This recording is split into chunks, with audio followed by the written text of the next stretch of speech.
Ini konsepnya penting banget ya, gaya gesekan. Ada dua, yaitu gaya gesek statis ya, sama yang kedua adalah gaya gesek kinetis ya. Secara ini lambangnya Fs ya sama Fk, rumusnya itu mu s kali normal mu k kali normal ya. Nah, secara aturan mu s itu lebih besar dari mu k. Dan yang namanya mu itu selalu koefisien ya ini ya, selalu di antara 0 dan 1 dan dia tidak ada satuan ya. Koefisien gesek. Jadi seperti konstanta gitu ya. Nah, gaya gesek itu butuh koefisien dan butuh normal. Makanya ada kalanya kita nggak perlu cari normal sebenarnya kalau nggak ditanya gaya gesek atau nggak ada gesekan di dalam soal itu. Nah, tapi konsep tentang gaya gesek statis kinetis ini menurutku sih pasti keluar nanti ya. Maksudnya pasti ada soalnya tentang ini. Nah, gunanya gaya gesek statis ya, itu untuk mengecek bendanya itu gerak atau tidak ya. Benda gerak atau tetap diam. Kalau awalnya diam ya. Untuk mengecek bendanya gerak atau diam. Jadi gaya gesek statis itu sebenarnya adalah pembatas maksimum ya. Gaya supaya bendanya itu bisa bergerak gitu loh. Nah, kondisi sigma F lebih besar daripada Fs, ini bendanya gerak. Ya. Kalau sigma F lebih kecil sama dengan Fs ya, bendanya itu tetap diam. Kalau misalkan awalnya diam, ya. Nah, apa sih maksudnya sigma F? Di sini aku nggak tulis sigma Fx atau sigma Fy. Karena memang tergantung soalnya nanti, ya. Tergantung soalnya. Nah, di sini aku jelasin, sebentar ya. Kok hilang gambarnya?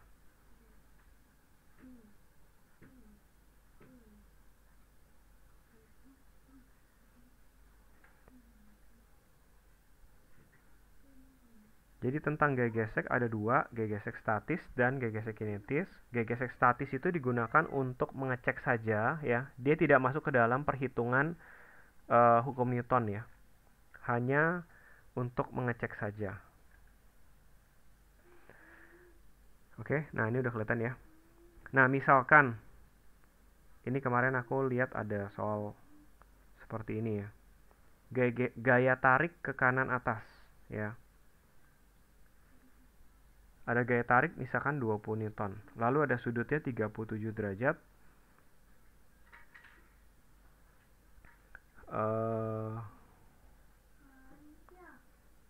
Di sini misalkan 2 kilo. 3 kilo deh ya. 3 kilo. Lalu koefisien gesek statisnya misalkan 0,5 ya. Koefisien gesek kinetisnya misalkan 0,3. Nah, pertanyaannya adalah yang pertama, berapakah gaya normal? Yang kedua, berapa gaya gesek statis sama kinetis? Yang ketiga, bendanya diam atau gerak ya. Yang keempat adalah percepatan ya jika ada. Yang kelima, gaya gesek yang bekerja. Nah, ini penting ya. Nanti aku jelasin. Gaya gesek yang bekerja pada bidang atau pada benda ya. Jadi soalnya itu cuma dikasih tahu 3 kilo ditarik ke kanan atas 20 Newton, sudutnya 37 terhadap yang horizontal, ada mu s, mu k ya. Nah, langkah pertama ya, seperti biasa, langkah pertama adalah gambar diagram gaya. Ya, langkah pertama harus gambar diagram gaya. Diagram gaya itu artinya gaya apa aja yang bekerja pada benda. Yang pertama adalah gaya berat. Lalu yang kedua karena di atas bidang, dia ada gaya normal. Ya. Lalu yang keempat ada gaya tarik ya. Nah, gaya tariknya ini belum pada sumbu X dan Y. Kita harus urai Fx dan Fy. Yang berikutnya karena dia ditarik ke kanan ya. Karena ditarik ke kanan, kemungkinan besar dia akan ke kanan. Kemungkinan besar. Makanya gaya geseknya berlawanan arah. Ya, gaya geseknya itu bisa statis atau kinetis sama-sama ke kiri, ya. Biasa F kecil lambangnya ya. Yang kedua adalah kita tentukan dia diam atau gerak, gitu ya. Kalau gerak kemana? Yang ketiga baru hitung, yang ditanya apa aja. Biasanya sih hitung percepatan atau gaya normal atau apa gitu ya. Nah, untuk menentukan diam atau gerak di soal ini, nggak bisa langsung tahu. Kalau soalnya tidak ada gaya gesek ya, ini nggak ada nih koefisiennya. Ya, aku bisa jamin pasti gerak ke kanan. Karena lantainya licin, gitu loh. Lantai licin itu pasti bisa membuat benda bergerak. Seberat apapun bendanya pasti bisa bergerak di atas lantai licin. Ya, asal lantainya itu nggak kalah sama beratnya ya. Kalau lantainya kayak misalkan permukaan es tiba-tiba kita taruh lemari jeblos ya nggak akan gerak gitu ya. Kalau lantainya itu kuat, bisa nahan berat bebannya lemari, pasti lemarinya itu bisa jalan ya. Licin tuh ini ya kayak kayak permukaan lantai ice skating gitu ya. Arena permainan ice skating itu lantainya tuh seperti es gitu loh. Es yang nggak ada garis gores-goresan ya, yang masih mulus. Nah, itu lantai licin seperti itu. Atau bayanginnya mungkin di atas lantai marmer tapi dikasih oli atau ada tumpahan minyak di sana. Nah, itu lantainya licin seperti itu. Jadi sama sekali nggak ada gesekan. Kalau lantai biasa pasti ada gesekan dengan bidang apapun ya. Makanya meja bisa diam, kursi juga bisa diam di sana. Jelas ya? Jadi di sini kita nggak bisa langsung tahu bendanya diam atau gerak karena ada gaya gesek statis. Di mana gaya gesek statis ini sebenarnya yang menentukan gerak atau enggak gitu loh. Untuk cari gaya gesek statis butuh gaya normal gitu ya. Jadi kita nggak bisa langsung tahu yang poin kedua, malah kita harus hitung dulu beberapa ya. Kita coba dulu urai yang pertama gaya F-nya, Fx dan Fy. Ya, ini masih ingat nggak nih? Joshua mungkin Fx itu kalau 37-nya di sini pakai sin atau cos? Penguraian gaya ini ya. Ingat nggak Joshua? Cos ya. Jadi 37-nya nempel ke sumbu X itu pakai cos, oke? Lalu sinnya yang seberangnya. Cos 37 jangan lupa ya, 4/5. Kemarin udah belajar trigono juga, jadi ini harus ingat 20 dikali 4/5 itu 16 Newton. 20 kali 3/5 itu 12 Newton. Nah, Fx, Fy sudah diurai. Lalu berikutnya, karena di sumbu X-nya itu kita belum tahu gerak atau enggak, ya kita cek di sumbu Y-nya. Ya, sumbu Y. Ada kemungkinan bendanya naik ke atas. Kalau gayanya ini sangat besar, ya, bisa jadi bendanya jadi melayang ke atas. Ya. Nah, kita cek yang sumbu Y-nya.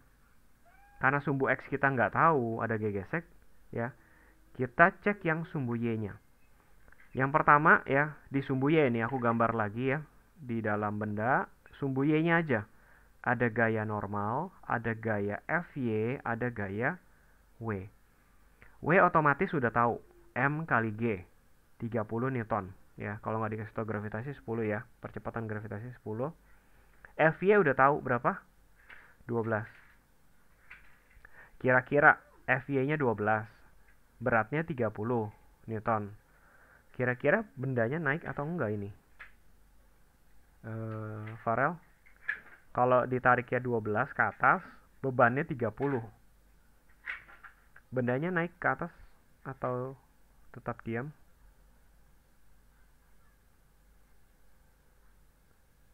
Pembandingnya itu kan Fy ya, Fy dengan W gitu loh. Gaya normal itu memang ada di atas bidang ya. Tapi kita bandingkan Fy sama W-nya aja. Dia ke bawah 30 ke atas 12. Udah pasti akan jatuh ke lantai kan ya. Dia akan lebih kuat ke bawah gitu loh. Tapi nggak mungkin jatuh ya. Ini karena lantainya kan kuat. Jadi otomatis pasti di sumbu Y-nya diam gitu loh. Jelas nggak? Nah, karena di sumbu Y-nya diam, kita bisa cari normalnya. Sigma Fy-nya 0 soalnya ya. Yang ke atas positif, yang ke bawah negatif ya. Jadi normal tambah 12 kurang 30 sama 0 ya. Normalnya adalah 18 Newton. Oke, jelas sampai sini? normalnya 18 Newton. Nah, yang A udah ketahuan 18 Newton. Yang B bisa dijawab juga, Fs sama Fk-nya ya. Karena Fs sama Fk itu tinggal dihitung dari Fs tinggal mu s dikali normal, mu s-nya 0,5 ya, dikali normalnya 18, berarti 9 Newton. Fk-nya adalah mu k dikali normal, mu k-nya 0,3 kali 18, 5,4 Newton ya. Yang B juga udah dapat jawabannya. Ya, Fs, Fk itu bisa dicari kalau normal udah tahu. Nah, berikutnya baru kita analisa sumbu X. Karena sumbu Y-nya kita sudah selesai, baru kita analisa sumbu X ya. Kalian perhatikan sumbu X-nya ada gaya apa aja. Nah, di sini kalau bingung ya ngelihat gambarnya, kita gambar ulang aja. Ya. Gambar ulang. Yang pertama ada Fx, pastikan ya. Sumbu X. Satunya lagi adalah G gesek ya. Udah nggak ada lagi. Kemungkinan besar G geseknya ke kiri, ya kan? Karena bendanya ditarik ke kanan. Nah, yang tadi aku bilang, sigma F dibandingkan sama Fs, ya Fs sudah tahu ngomong-ngomong angkanya berapa? 9 ya. Nah, sigma F di sini itu adalah yang membuat bendanya itu bergerak gitu loh. Ya di soal ini kebetulan Fx doang. Ya, sigma F-nya di sini adalah Fx-nya. Yang nilainya berapa tadi lah Fx? Ini ya, 16 Newton. Jadinya lebih besar. Kalau lebih besar, bendanya gerak ya. Pasti geraknya ke kanan ya. Ngikut sama gaya tarikannya. Nah, kenapa harus ditulisnya sigma F ya? Karena bisa jadi ada beberapa gaya di sumbu X-nya itu. Misalkan ada yang tarik ke kiri, ada yang dorong lagi ke kanan. Nah, kita taunya dari mana bendanya gerak kemana gitu kan. Kalau seandainya Fx-nya ini udah tahu 16, yang ini misalkan 10, lalu F2-nya 50. Ya, misalkan begitu ya. Ada F3 ke kanan, Fx udah tahu 16, F2 ada yang narik lagi ke kiri. Nah, yang dibilang sigma F di sumbu X berarti ya, itu tinggal lihat yang besar kurang yang kecil. Ya, total ke kanan itu 10 sama 16, 26. Ke kanannya itu 26, ke kirinya itu 50, satu gaya tapi 50. Berarti total resultannya di sumbu X adalah 50 dikurang 26 atau 24 ke kiri ya, 24 Newton ke kiri. Nah, kalau kasusnya seperti ini ya, sigma F-nya udah tahu 24 ke kiri, gaya gesek statisnya kan 9 ya. Otomatis gaya gesek statisnya itu ke kanan atau gaya geseknya ke kanan karena bendanya akan ke kiri. Jadi arah gaya gesek itu nggak bisa ditentuin dari awal. Paling kita bisa memperkirakan atau mengasumsikan doang. Kira-kira bendanya ke kanan berarti gaya gesek ke kiri nih. Tapi setelah perhitungan ternyata oh salah. Bendanya diam ya. Tapi gaya gesek tetap ada dan atau bendanya malah bergeraknya berlawanan arah, maka dikoreksi nanti arah gaya geseknya ya. Terutama itu nanti yang soal-soal di bidang miring. Kadang-kala membingungkan, kita nggak bisa langsung tahu dia ke kanan atau ke kiri gaya geseknya gitu loh. Karena kita belum tahu bendanya itu pastinya kanan atau ke kiri. Oke? Di soal ini masih gampang, gaya geseknya cuman dibandingkan dengan Fx ya. Jadi bendanya bergerak ya. Jadi yang C udah ketahuan bendanya gerak ke kanan. Lalu berapa percepatannya kalau dia gerak gitu ya. Yang D, karena sumbu X kita udah analisa, berarti sekarang sumbu Y udah dianalisa, berarti sekarang sumbu X bergerak kan ya, M kali A. Yang bikin gerak itu Fx, tapi ingat ada G gesek ya. Dikurang pasti. G geseknya yang dipakai kalau bendanya gerak itu kinetis. Sama dengan M kali A. Tinggal dimasukin angka-angkanya. G gesek kinetisnya tadi 5,4 ya. Sama dengan M kali A. Nanti dihitung ini A-nya berapa meter per second kuadrat. Lalu yang E, berapakah gaya gesek yang bekerja? Nah, ini beda ya. Kalau gaya gesek yang diketahui Fs dan Fk itu bisa dihitung langsung seperti ini. Tapi kalau disuruh pilih mana yang bekerja, kalian harus tahu ya. Gaya gesek kan yang bekerja ya. Itu karena bendanya bergerak ya. Karena benda itu gerak, maka gaya gesek yang bekerja itu adalah Fk 5,4 Newton. Nah, kalau bendanya diam, belum tentu sama dengan Fs. Gitu ya. Bimbel Smart, your smart solution.